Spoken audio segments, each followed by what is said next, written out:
জিলহজ মাসের 10টা দিনের গুরুত্ব সবচাইতে বেশি, কারণ আল্লাহ এই 10 দিনের কি করেছেন? কসম করেছেন। মানুষ যখন কসম করে নিশ্চয়ই এমনি করে না। 1 তারিখ থেকে 8 তারিখ পর্যন্ত রোজার ফজিলত হচ্ছে 1 বছরের গুনাহ মাফ, অর্থাৎ আপনি 9টা রোজার বিনিময়ে 9 বছরের গুনাহ কি মাফ হয়ে যাবে। আল্লাহর মাসগুলোর মধ্যে সবচাইতে দামি মাসের নাম হচ্ছে জিলহজ মাস। হজ শব্দের অর্থ হলো আল কাসদু ওয়াল ইরাদাতু, সংকল্প করা, ইচ্ছা পোষণ করা। পারিভাষিক অর্থে নির্দিষ্ট কিছু সময়ের মধ্যে কতিপয় ইবাদত পালনের উদ্দেশ্যে আল্লাহর ঘরের জিয়ারতকে হজ বলা হয়। এই হজ প্রত্যেক মুসলমানের জন্য যদি তৌফিক থাকে, প্রত্যেক মুসলমানের জন্য এই হজ আদায় করা ফরজ। যদি আমরা নিয়ত করি, যদি বুড়া হয় তারপর কি করব? আমাদের বাংলাদেশের নিয়ম কি? বুড়া হইলে কি করব? হজ করব। আসলে নিয়ম কিন্তু এটা হজ হচ্ছে গিয়ে একটি এমন ইবাদত যেটা মালীয় বদনীয়, যেটার জন্য মালেরও প্রয়োজন হয়, শরীরের শক্তিরও। এখন বুড়া যখন হয়ে গেলেন, হাত চলে না, পা চলে না, স্মরণ শক্তি নাই, ওযু ভেঙে গেলে কখন ভাঙছে নিজেও বলতে পারে না, তখন নিয়ত করে হজ করার জন্য। আবার আমাদের দেশে আছে তো কতগুলো, আল্লাহর রহমত, আমার 3টা মেয়ে, বিয়ে দিতে পারলে বিয়ে দেওয়ার পরে কি করব?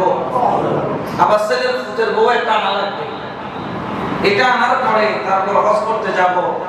এই ধরনের কিছু মানসিকতা আমাদের মধ্যে আছে, যে যাদের জন্য আল্লাহ এবং আল্লাহ রাসূল বড় আফসোস করছে, এরা হতভাগা।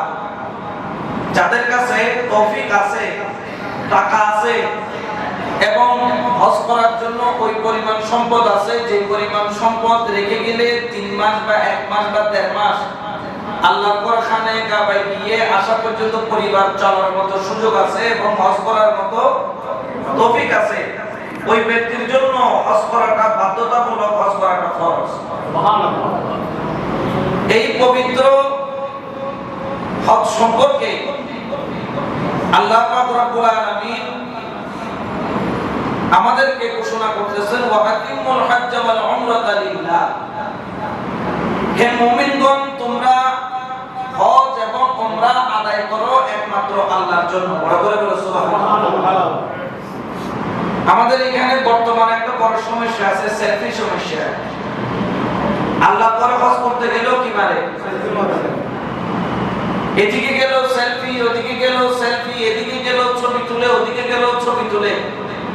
ইসলামে কিন্তু ছবির ব্যাপারে কঠোরতা রয়েছে। আমাদের অনেক ভাইয়ের আছেন, মোবাইল এটা প্রয়োজনীয় যোগাযোগ মাধ্যমের জন্য, কিন্তু এটা আল্লাহর ঘরের হজ যতক্ষণ আদায় করবেন, এই ধরনের সেলফি রোগ আক্রান্ত ব্যক্তিরা সতর্ক হয়ে যান। হজ এবং উমরা একমাত্র আল্লাহর জন্য, সেলফির জন্য নয়। এবং এই হজ আমাদেরকে আদায় করতে হবে অন্ততপক্ষে জীবনে তৌফিক হলে কয়বার? এবং কেউ যদি তৌফিক হওয়ার পরে যদি হজ আদায় না করে এবং এই অবস্থায় যদি মারা যায়, তাহলে সে আল্লাহর এই বিধানকে পালনকারী হিসেবে নয়, আল্লাহর এই বিধানকে পালন না করার কারণে কিয়ামতের ময়দানে তাকে পাকড়াও করা হবে, তার বিরুদ্ধে সালিশ হবে। আল্লাহ পাক নিজে বিচার করবেন, আমি তোমাকে তাকত দিয়েছি, দৌলত দিয়েছি, হায়াত দিয়েছি, সম্মান দিয়েছি, সমাজের বুকে চলার মতো শক্তি দিয়েছি, তুমি দুনিয়ার সব করতে পারলা, আমি আল্লাহর হজটা তুমি আদায় করতে পারলা না। এটা আল্লাহর প্রতি বান্দার একটি ভালোবাসার নিদর্শন, বান্দার প্রতি আল্লাহর একটি ভালোবাসার নিদর্শন হলো হজ। এবং পৃথিবীর বুকে একমাত্র ইবাদত, যে ইবাদতে ধনী গরিব পয়সাওয়ালা শ্রমিক রিকশাওয়ালা যারাই যাবে সবার কাপড় হবে কি? কয় ধরনের? এক ধরনের। কাপড়ের মধ্যে কোনো পার্থক্য নাই। সবার জবানে একটি আওয়াজ, সবার জবানে উচ্চারিত হবে লাব্বাইক আল্লাহুম্মা লাব্বাইক ইন্নাল হামদা ওয়ান নি'মাতা লাকা ওয়াল মুলক লা শারীকা লাকা লাব্বাইক। এই ধ্বনি মানুষ উচ্চারিত করবে। আল্লাহ বুঝিয়ে দিলেন আমার কাছে ধনী গরিব রিকশাওয়ালা কালো মোটা পাতলা সুন্দর অসুন্দর আমার কাছে সবাই এক সমান। তুমি কোটিপতি হলেও সেলাই ছাড়া কাপড় পরবা, তুমি রিকশাওয়ালা হলেও সেলাই ছাড়া। আল্লাহর দরবারে সবাই সমান। এই পবিত্র জিলহজ মাস আমরা যখন পাবো, যারা হজ করতে পারবো না, আমাদের কিছু আমল, আমাদের কিছু কর্তব্য রয়েছে। এই জিলহজ মাসের মধ্যে কিছু আমলের মধ্যে এক নাম্বার আমল হলো জিলহজ মাসের 1 তারিখ থেকে, এটাকে যদি বলি 9.5 তারিখ, মানে কুরবানির গলায় ছুরি দেওয়ার আগ পর্যন্ত, অনেকে বলে 9.5 দিন রোজা রাখাটা উত্তম। তবে সবচেয়ে বেশি উত্তম হলো এই 9 দিনের মধ্যে জিলহজ মাসের 9 তারিখ কুরবানির আগের দিনের রোজা, ইয়াউমুল আরাফা দিনের রোজা আল্লাহর কাছে বেশি দামি। অতীতের 1 বছরের গুনাহ, ভবিষ্যতের 1 বছরের গুনাহ আল্লাহ পাক ওই একটা রোজার উসিলায় মাফ করে দেন। সুবহানাল্লাহ। চেষ্টা করবেন আপনারা জিলহজ মাসের 1 তারিখ থেকে 9 তারিখ এবং 10 তারিখ গরুর গলায় যারা কুরবানি দিবেন, গরুর গলায় ছুরি দেওয়া পর্যন্ত কিছু না খেয়ে অপেক্ষা করার। তো 9টা রোজা, পাশাপাশি জিলহজ মাসের 10 তারিখ উপবাস থাকা। কতক্ষণ? যতক্ষণ গরুর গলায় কি দেয় নেই ততক্ষণ পর্যন্ত উপবাস থাকা। এই জিনিসটা খেয়াল রাখবেন। যেহেতু 9 তারিখ রোজা রাখার কথা বলেছেন, সৌদি আরবিয়ার মধ্যে একদিন আগে কি করে? তো আমাদের দেশে একটি রীতি আছে, তারা 2 দিন রোজা রাখে, 8 এবং 9। 8 এবং 9। কারণ আমাদের যখন 8 তখন সৌদি আরবের মধ্যে 9, আবার আমাদের যখন 9 সৌদি আরবের মধ্যে। তারা কুরবানি একদিন আগে কি করে? দিয়ে দেয়। তো আমরা যেহেতু এই হাদিসের ব্যাপারে বলছে তোমরা ইয়াউমুল আরাফার দিন রোজা রাখো, এখানে মুহাদ্দিসিন ইকরাম, মুফতি ইকরামগণ বিভাগে ভাগ হয়ে গেছে।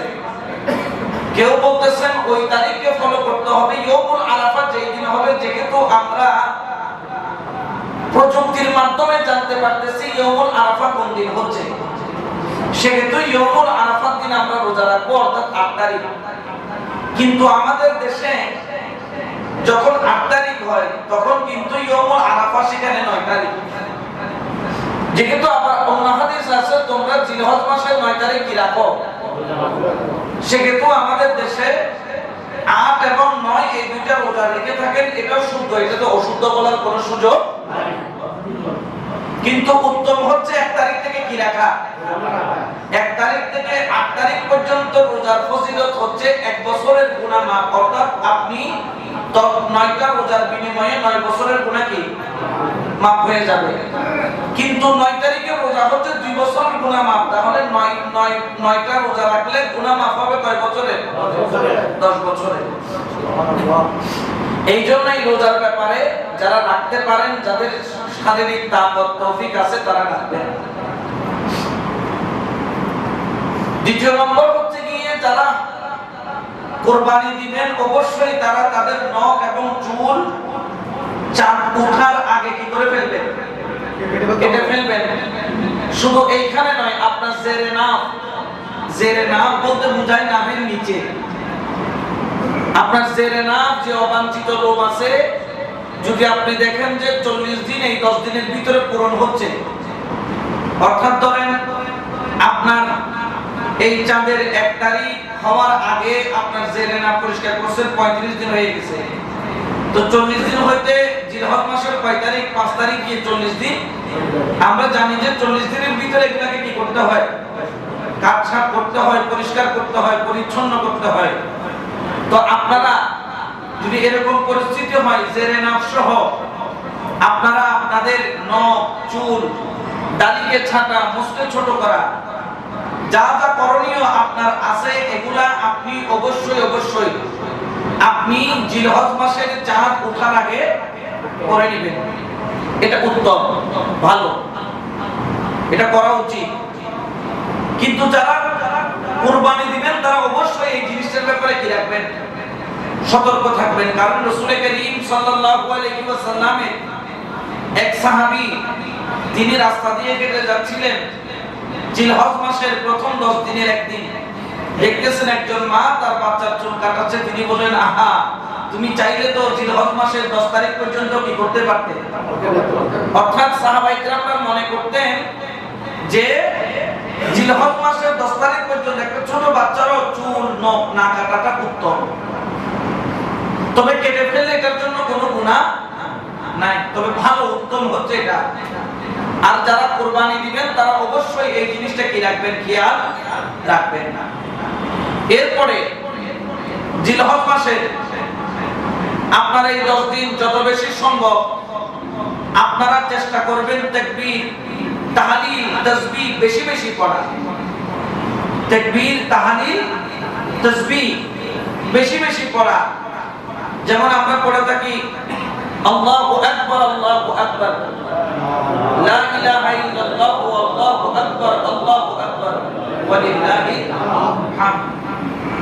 এটা যত বেশি পারবো এখানে যেই 3-4টা আল্লাহ পাক রব্বুল আলামিন তাসবিহ, তাহলিল, হ্যাঁ, আপনার তাকবীর যেগুলো আল্লাহ পাক চেয়েছেন এই একটা লাইনের ভিতরে সবগুলা আছে।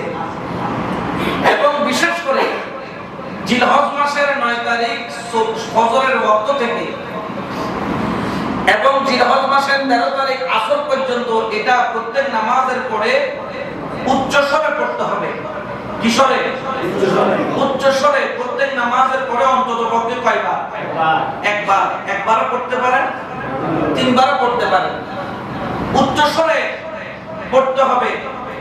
এখন উচ্চ স্বরে ধরেন অনেকে নামাজ কাজা হয়ে গেল, এই নামাজটা আপনি যদি এই 9 থেকে 13 তারিখ ফজর থেকে আসর পর্যন্ত, অর্থাৎ 9 তারিখ ফজর থেকে 13 তারিখ আসর পর্যন্ত যদি কোনো নামাজ কাজা হয় নামাজ পড়েন, নামাজ শেষ করে কাজা নামাজের পরও এই তাকবীরটা পড়তে হবে। তো এই সামনে যে জিলহজ মাস আছে, এই জিলহজ মাসের মধ্যে আমরা বেশি বেশি আল্লাহর তাকবীর পড়ব, আল্লাহর তাসবিহ পড়ব এবং তাহলিল আদায় করব। আর সেটার উত্তম উপায় হচ্ছে আল্লাহু আকবার, আল্লাহু আকবার, লা ইলাহা ইল্লাল্লাহ, আল্লাহু আকবার, আল্লাহু আকবার, ওয়া লিল্লাহিল হামদ। এটা বেশি বেশি চাঁদ ওঠার পর থেকে আমরা পড়তে থাকবো, এটা আল্লাহ পাক বেশি পছন্দ করে। সুবহানাল্লাহ। কারণ এই 10 দিনের ফজিলতের ব্যাপারে আল্লাহ পাক পবিত্র কোরআনে বলছেন ওয়াল ফজরি ওয়াল লাইলিন আশর, আল্লাহ পাক কসম করেছেন ফজরের কসম এবং ওই 10টি রাতের কসম। 10 রাত বলতে অধিকাংশ মুফাসসিরিন কিরামগণ, মুফতি কিরামগণ, মুহাদ্দিসিন কিরামগণ বলেছেন এই 10 বলতে কোন 10 বলতেছে, জিলহজ মাসের 10 দিন। তাহলে আল্লাহর কাছে এই জিলহজ মাসের 10টা দিনের গুরুত্ব সবচাইতে বেশি। কারণ আল্লাহ এই 10 দিনের কি করেছেন, কসম করেছেন। মানুষ যখন কসম করে নিশ্চয়ই এমনি করে না। কেউ যখন করে আমি আল্লাহর শপথ করে বলছি, আল্লাহর কসম করে বলছি আমি এই কাজটা করি না, তাহলে বোঝা যায় এই জিনিসটা সাধারণ কোনো বিষয় নয়, ইম্পর্টেন্ট বিষয়। বিদায় সেটা প্রমাণ করার জন্য কসম করতেছে। আল্লাহ এখানে নিজেই ফজরের কসম করলেন এবং ফজরের কসম করার পরে আল্লাহ পাক রব্বুল আলামিন ওই 10 রাতের কসম করলেন। এই জন্য অধিকাংশ অনেক মুফাসসিরিন কিরামগণ বলেছেন এই জিলহজ মাসের 10টি রাত এক একটি রাত লাইলাতুল কদরের সমতুল্য। সুবহানাল্লাহ। এখন চিন্তা করেন একটি লাইলাতুল কদরের মর্যাদা যদি হয় 84 বছরের ইবাদত, তাহলে আপনি এই জিলহজ মাসের 10টি রাত আপনি যখন পাবেন অন্তত পক্ষে 840 বছর হবে মনে হয়। 840 বছরের ইবাদতের সমান সওয়াব আল্লাহ পাক এই রাত্রিগুলোর মধ্যে দান করবেন। উচ্চ আওয়াজ বলুন সুবহানাল্লাহ। তাহলে এই রাতগুলোতে আমরা কয়েকটা কাজ করতে পারি। এক নম্বর কিয়াম, অর্থাৎ কিয়ামুল লাইল, রাত্রি বেলা কি পড়া? নামাজ পড়া। কি নামাজ? কিয়ামুল লাইল, তাহাজ্জুদ, এগুলো আদায় করা। দুই নম্বর, এই রাতগুলোতে আমরা আল্লাহর সর্বশ্রেষ্ঠ জমিনের বুকে নিয়ামত যেটা দান করেছেন, সেই নিয়ামতের মধ্যে অন্যতম নিয়ামতের নাম হলো কুরআনুল কারীম। আল্লাহর পবিত্র কুরআনকে যথাযোগ্য মর্যাদা সম্মানের সাথে কুরআনুল কারীমের তেলাওয়াত। তিন নম্বর হলো এই যে তাকবীর যেটা বললাম, ওই তাকবীরটা পড়া বেশি বেশি রাতে। চার নম্বর হলো যত পারেন, যেহেতু আল্লাহর জিকির করতে বলেছেন, ওয়াজকুরুল্লাহা যিকরান কাসীরা, আল্লাহ বলছেন তোমরা আমি আল্লাহর অধিক পরিমাণে জিকির করো। যত সম্ভব হয় এই রাত্রিবেলা আমরা জিকির করব। পাঁচ নম্বর, বেশি বেশি দয়াল নবীর উপর কি পড়ব? দরুদ পড়ব। এই কাজগুলো আমরা করতে পারি দিনের বেলা। এগুলোর পাশাপাশি মানুষকে দান সদকা করা, মানুষের জন্য মুক্ত হস্তে মানুষকে দান করা। যেহেতু এই রাত এবং এই 10টা দিনকে আল্লাহ ভালোবাসেন এবং আল্লাহর কাছে অধিক দামি, সেহেতু এই 10টা দিনও আমরা চেষ্টা করব ভালো আমল, ভালো কর্ম, ভালো কিছু দিয়ে যাতে গুজার করি এবং চেষ্টা করব দিনের বেলায় রোজা রাখার জন্য। আল্লাহ পাক আমাদেরকে এই 10টা দিনকে যেন রোজার ভিতরে রাখার মতো আল্লাহ সেই তৌফিক আমাদেরকে দান করুন। আমিন। এরপরে আমাদের জন্য এই 10 দিনের মধ্যে আরো কিছু কর্ম আমরা করতে পারি, সেটা হচ্ছে আল্লাহর দরবারে তাওবা।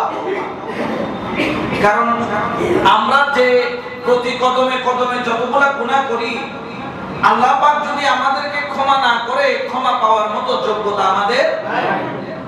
আপনি এখানে কেটে আসছেন, আপনার পায়ের নিচে পড়ে একটা পিঁপড়া মারা গেছে, আপনি পিঁপড়ার উপর জুলুম করছেন। আপনি জানেন না আপনি একটা পিঁপড়া মেরে ফেলেছেন। আল্লাহ যদি বলে যে এই পিঁপড়ার জান তুমি কি দাও? ফেরত দাও, কারণ তারও একটা পরিবার আছে, তার একটি ঘর আছে, পরিবার আছে, তার সংসার আছে, তুমি তার জান ফেরত দাও। এই একটা পিঁপড়ার জান ফেরত দেওয়া পৃথিবীর সমস্ত বৈজ্ঞানিকও যদি এক পাল্লায় চলে আসে, একটা পিঁপড়ার জান তৈরি করতে পারবে না। মানুষ রোবট বানাইতে পারছে, কিন্তু মৃত ব্যক্তিকে জীবিত করার ক্ষমতা মানুষের নাই। যদি বলে যে তার রূহ ফেরত দাও, আমাদের দেওয়ার ক্ষমতা নাই, সেই দিনই আটকায়া যাবে। এই জন্য আগে আল্লাহর কাছে সিলিন্ডার, ওয়াতুবু ইলাল্লাহি জামিআ, তোমরা একত্রিত হয়ে আল্লাহর কাছে তওবা করো। যখন মসজিদে যাবা, হুজুরা যখন হাত তুলে, তার সাথে হাত তুলে তওবা করো। যখন তুমি একা হবা, তখন তুমি একা হয়ে আল্লাহর দরবারে তওবা করো। কারণ আল্লাহর কাছে তওবাকারী যখন তওবা করে, আল্লাহর এত ভালো লাগে। আল্লাহ বলেন যে তওবাকারী যখন তওবা করে, তার চোখের পানি জমিনে পড়ার আগে আমি তার জীবনের গুনাহকে মাফ করে দিই। সুবহানাল্লাহ। আল্লাহর কাছে মাফ করার জন্য কোনো ধরনের কারো কাছ থেকে অনুমতি নেওয়া লাগে না। আপনার জীবনে যত বড় অপরাধ হোক না কেন, আল্লাহ পাক এক সেকেন্ডের মধ্যে, নিমিষেই আপনাকে গুনার পাহাড় থেকে আপনাকে আউলিয়ার সরদারও বানিয়ে দিতে পারে। এরপরে হচ্ছে এই 10টা দিন আমরা শুধু তওবা করব তা নয়, এদিকে তওবা করব, এদিকে সুদ খাবো, এদিকে তওবা করব, এদিকে ঘুষ খাবো, এদিকে তওবা করব, এদিকে দুর্নীতি করব, এদিকে তওবা করব, এদিকে টেবিলের নিচে দিয়ে আদান প্রদান করব। এটা কি চলবে না? এই 10টা দিন গুনাহ থেকে বেঁচে থাকবেন, যত সম্ভব গুনাহ থেকে বেঁচে থাকা চেষ্টা করবেন এই 10টা দিন। এরপরে এই 10টা দিন চেষ্টা করবেন আত্মীয়তার হক আদায় করা। আমরা কুরবানি যখন করি, অনেকে এখন তো ফ্রিজের দাম, এখন ফ্রিজের নতুন নতুন অফার দিবে। আমাদের বাংলাদেশে কিছু শায়েক আছে, এগুলো লাল শায়েক না নীল শায়েক আল্লাহ জানে, যে আমাদেরকে বড় বড় ফ্রিজ কেনার জন্য উৎসাহিত করে যে কুরবানির পুরা গরু যদি ফ্রিজের ভিতরে ঢুকে ফেলে কোনো অসুবিধা, এই ধরনের কিছু ফতোয়া দেয়।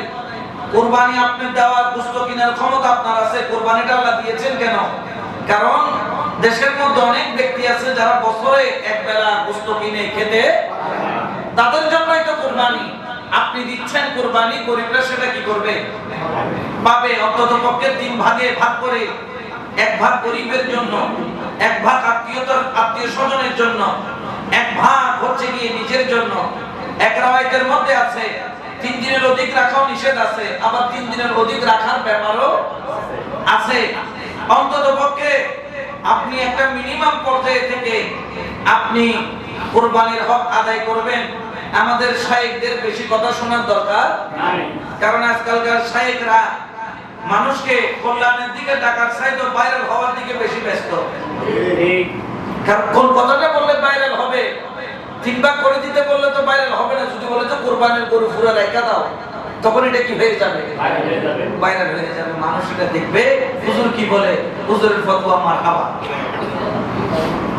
কারণ পুরা গরু যদি রেখে দিতে পারেন, এর চেয়ে তার ভালো কি আছে? পুরা বছর এই ফ্রিজিং করা গোশতগুলো আপনি খাবেন। এই জন্য যারা কুরবানি করার সামর্থ্য রাখেন তাদের জন্য এই 10 দিনের শেষ দিন কুরবানি করা আল্লাহ পাক আমাদের প্রত্যেকের জন্য, যাদের তৌফিক আছে তাদের জন্য বাধ্যতামূলক। এই কাজগুলা, এই আমলগুলা আমরা করার চেষ্টা করব। জিলহজ মাসের এই 10 দিন এই আমলগুলা করার জন্য আল্লাহ আমাদের তৌফিক দান করুন। আমিন। এখন আলোচনা করব জিলহজ মাসের এই যে হজ করি, হজটা কেন্দ্র করে, আল্লাহর ঘরকে কেন্দ্র করে এই হজটা আদায় করা হয়। আল্লাহর ঘর কিন্তু আমার কামলিওয়ালা নবী রাহমাতুল্লাহ আলামিন তৈরি করেছেন তা কিন্তু নয়। আমার নবী আসার আগে 1,24,000 পয়গম্বর এসেছেন।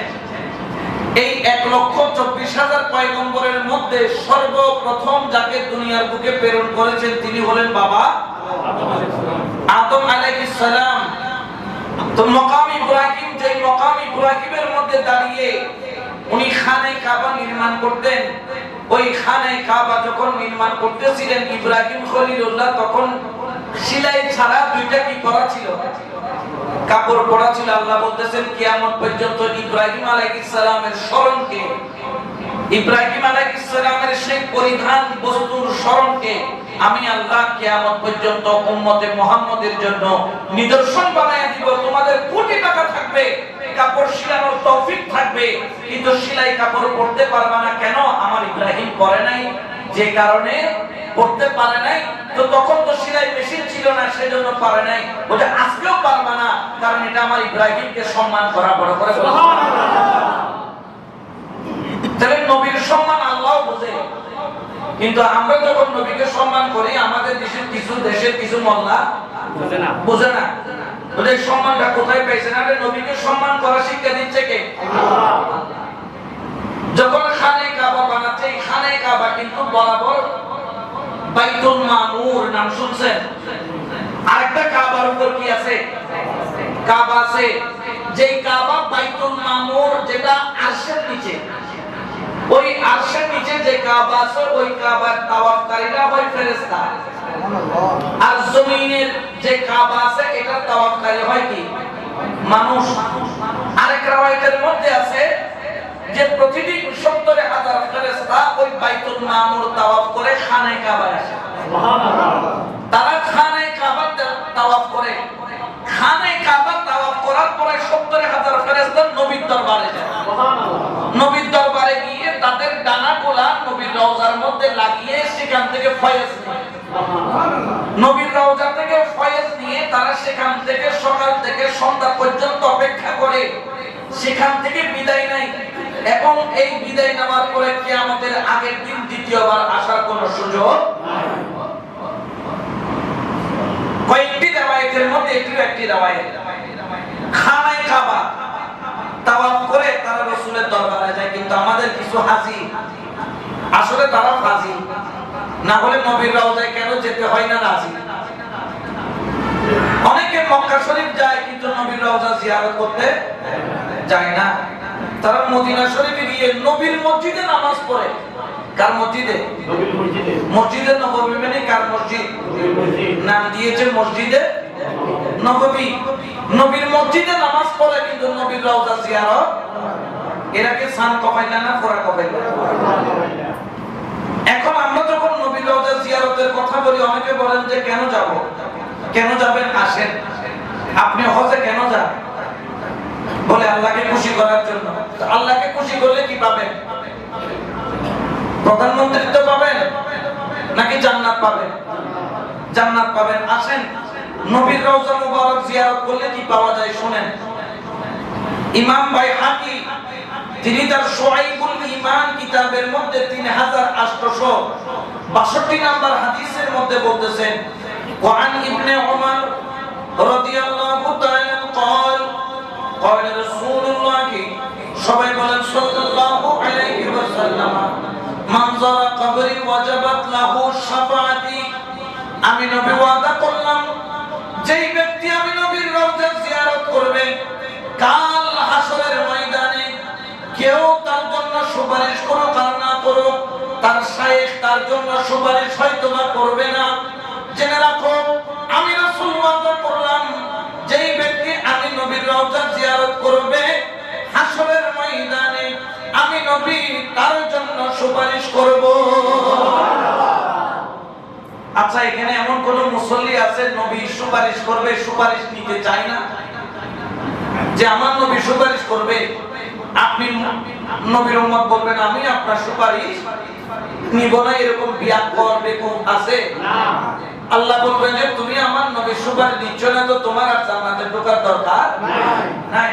একেবারে গেট আউট ফ্রম হিয়ার, একেবারে এখান থেকে কি হয়ে যাও, বাইরে হয়ে যাও, তোমার জায়গা এখানে নাই। এখন নবী সুপারিশ করবেন কাদের জন্য?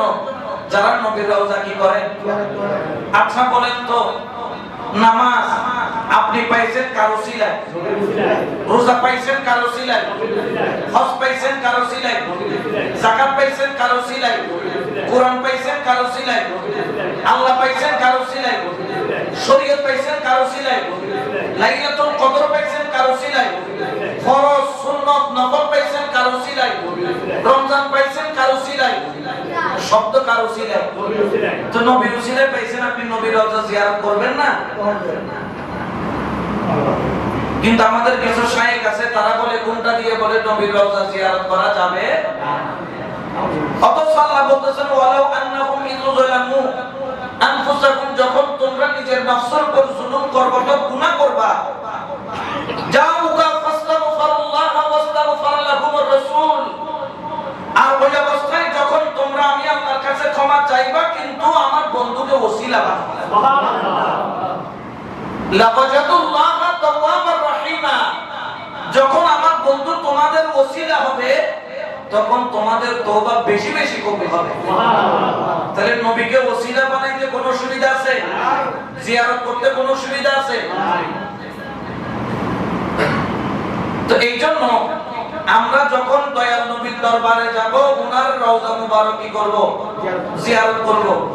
এরপর আরেকটা হাদিস, এটাও হযরত ইবনে ওমর রাদিয়াল্লাহু তাআলা থেকে রওয়ায়াত, বলতেছেন মান হাজ্জা, যেই ব্যক্তি হজ করবে ফাজারা কবরি বাদা ওয়াফাতি কানা কামান যারানি ফিল হায়াতি, কেউ ব্যক্তি হজের সময় যখন আমি নবীর রওজা জিয়ারত করবে সে ওইভাবে জিয়ারত করলো যেভাবে আমি নবী হায়াতে থাকতে মানুষ যেভাবে জিয়ারত করেছে সে আমার সাথে সেভাবে জিয়ারত করবে, সুবহানাল্লাহ। এটার দ্বারা বোঝা যায় নবী হায়াতুন নবী, নবী কি নবী? হায়াতুন নবী। অর্থাৎ নবীর রওজা জিয়ারত করলে এইজন্য নবী বলছেন যে আমাকে স্বপ্নে দেখলো সে বাস্তবেই দেখলো, যে নবীকে স্বপ্ন দেখে সে বাস্তবেই নবীকে দেখছে তার জন্য জাহান্নামের আযাব কি মাফ। তো হায়াতুন নবী বিদায় ওনাকে দেখা যায়। তো এই সেই সময় থেকে আজ পর্যন্ত এই খানায়ে কাবা বরাবর রয়েছে এবং মানুষ ওই খানায়ে কাবায় হজ করার জন্য প্রতিনিয়ত আল্লাহর ঘর খানায়ে কাবার দিকে মানুষ ঝুঁকতেছে এবং তখন থেকে বাবা আদম সর্বপ্রথম তিনি খানায়ে কাবা নির্মাণের পরে খানায়ে কাবা 7 চক্কর দিয়ে তাওয়াফ করেছিলেন, সুবহানাল্লাহ। আগে কিন্তু খানায়ে কাবায় গিলাফ ছিল না, কখন? ইব্রাহিম আলাইহিস সালামের আমলে, এরপরে হয়েছে গিলাফ। খানায়ে কাবার গিলাফের একটা রহস্য আছে, এটা হয়তোবা আজ পর্যন্ত কি আপনারা জীবনে শুনেন নাই, আজকে হয়তো প্রথমবার শুনবেন এই ঘটনাটা। আমার এখনই মনে পড়লো খানে কাবা যখন সর্বপ্রথম ইব্রাহিম আলাইহিস সালাম যখন এই খানে কাবাকে যখন আদম আলাইহিস সালামের পরে যখন তামির করলেন, তো মানুষ তো হজ করার জন্য খানে কাবায় আসে। একদিন ইব্রাহিম আলাইহিস সালামের সন্তান ইসমাঈল জবিউল্লাহ তিনি কিছু রাষ্ট্রীয় কাজে তিনি এলাকার বাইরে গেলেন। ইসমাঈল জবিউল্লাহ যিনি বিবিজান ছিলেন, তখন দেখলেন কিছু মানুষ হজ করার জন্য আসছে, যারা খানে কাবা চিনতেছে না, কারণ আরবের মধ্যে বাকি ঘরগুলো ছিল পাথর দিয়ে তৈরি, কোনটা আল্লাহর ঘর কোনটা বান্দার ঘর চিনতেছে না। তখন ইসমাঈল জবিউল্লাহর বিবিজানকে বললেন, আম্মা জান, আমরা এসেছি অনেক দূর থেকে, আমরা হজ করব, আমাকে একটু খানে কাবাটা দেখায় দেন। তখন তিনি ভাবলেন প্রত্যেকদিন তো সবাই আল্লাহর ঘর তাওয়াফ করে, কিন্তু ওনার একমাত্র একজন ভাই ছিল, পাশে দিয়ে ওনার ভাইয়ের ঘর ছিল, বলে সবাই তো এই ঘরে তাওয়াফ করে, কিন্তু আমার ভাইয়ের ঘরে কেউ। উনি বললেন যে ওইটাই ঘর। ওরা আল্লাহর ঘর মনে করে ইসমাঈল জবিউল্লাহ যিনি বিবির ভাই ছিলেন তার ঘরকে আল্লাহর ঘর মনে করে তাওয়াফ করে চলে গেছেন।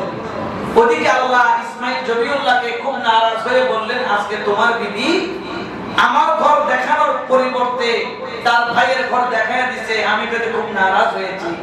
তখন আল্লাহ পাকের কাছে ইব্রাহিম ইসমাঈল জবিউল্লাহ মাপ চাইলেন, আল্লাহ তুমি আমাকে কি করে দাও, মাফ করে দাও আল্লাহ, আমি অপরাধী, আমি ক্ষমা চাই তোমার কাছে। তখন আল্লাহ পাক রব্বুল আলামিন বললেন, ক্ষমা করে দিলাম। বললেন, আল্লাহ ওই ব্যক্তিগুলোর ঠিকানা দিই, তাদেরকে আবার এনে আমি হজ করাবো। বলছেন না, তারা তো এসে চলে গেছে, তুমি পরবর্তীদের জন্য চিন্তা করো, আল্লাহ কি করব? বলে আমার ঘর আর বান্দার ঘরের মধ্যে একটা পার্থক্য তৈরি করব। কেমনে? বলে তোমার আম্মা হাজেরার একটা সুন্দুক আছে, ওই সুন্দুকের মধ্যে তুমি যা পাবা ওইটা আমি আল্লাহর ঘরে টাঙিয়ে রাখলাম। সুবহানাল্লাহ। তখন তিনি ঘরের মধ্যে গেলেন, বিবিকে বকা দিলেন এবং তিনিও লজ্জিত হলেন, আল্লাহর কাছে তওবা করলেন এবং ওই সুন্দুক প্রথমবারের মতো খোলা হলো। দেখতেছেন মা হাজেরা নিজের হাতে একটা কাবার জন্য গিলাফ সেলাই করতে। সেই গিলাফের রং ছিল কি? কালো। ওই সেই দিন গিলাফ চড়াইছে, কারণ একটা হচ্ছে গিয়ে বাইতুল্লাহ, একটা হচ্ছে আল্লাহর ঘর, আর একটা কার ঘর? বান্দার ঘর। আল্লাহর ঘরে কি আছে? গিলাফ আছে, কিন্তু বান্দার ঘরে। এরপর থেকে যারা হজ করতে আসে তারা আল্লাহর ঘর চিনে ফেলে কিসের মাধ্যমে? গিলাফের মাধ্যমে। যেটা গিলাফ আছে সেটা কার ঘর? আপনারা যতগুলো বিল্ডিং বানাইছেন, কারো বিল্ডিং এ গিলাফ দেয়? গিলাফ দিলে তো বাতাস ডুববে না। কোটি টাকা খরচ করে কিন্তু গিলাফ দেয় না, কিন্তু আল্লাহর ঘরে কি দেয়? কারণ একটা হচ্ছে বান্দার ঘর, একটা হচ্ছে কার ঘর? আমরা ওলি আল্লাহর মাজারও কি দেই?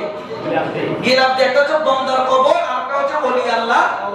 দুই কবরের মধ্যে কি আছে? পার্থক্য আছে। গিলাফ সব জায়গায় দেওয়া হয়।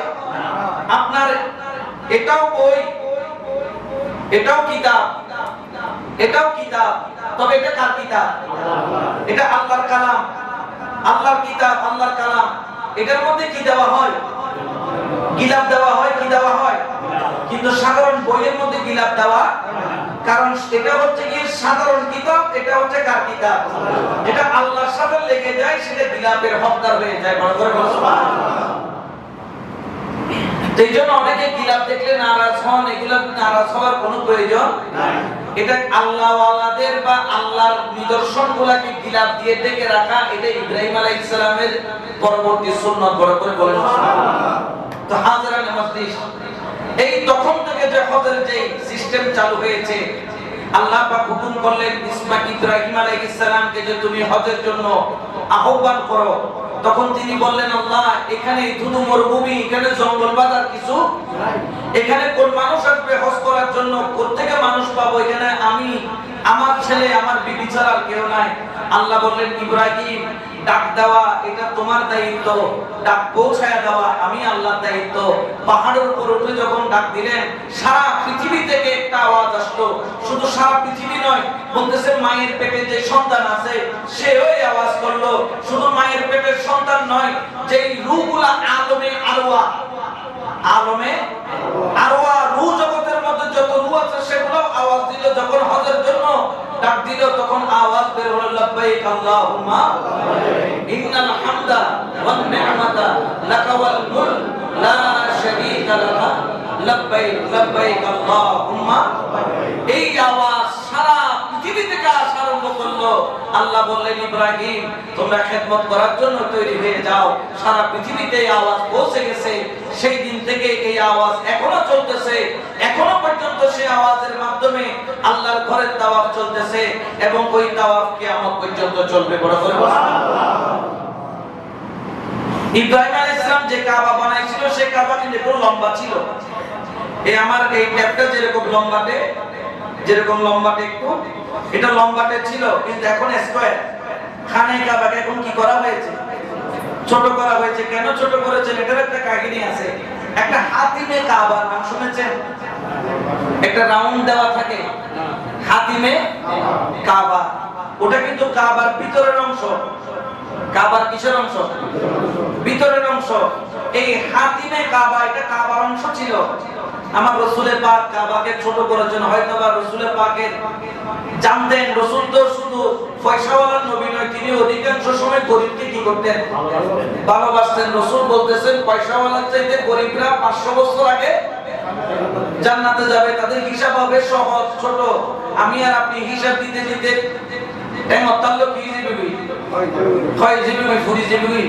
কিন্তু ওনারা 500 বছর আগে চলে যাবেন, দৌড়তে দৌড়তে জান্নাতে। গরিবদেরকে ভালোবাসতেন, ওই গরিবদের জন্য সুযোগ করে দিয়েছেন। কারণ আগের থেকে খানে কাবার ভিতরে সবার ঢোকার অনুমতি ছিল না।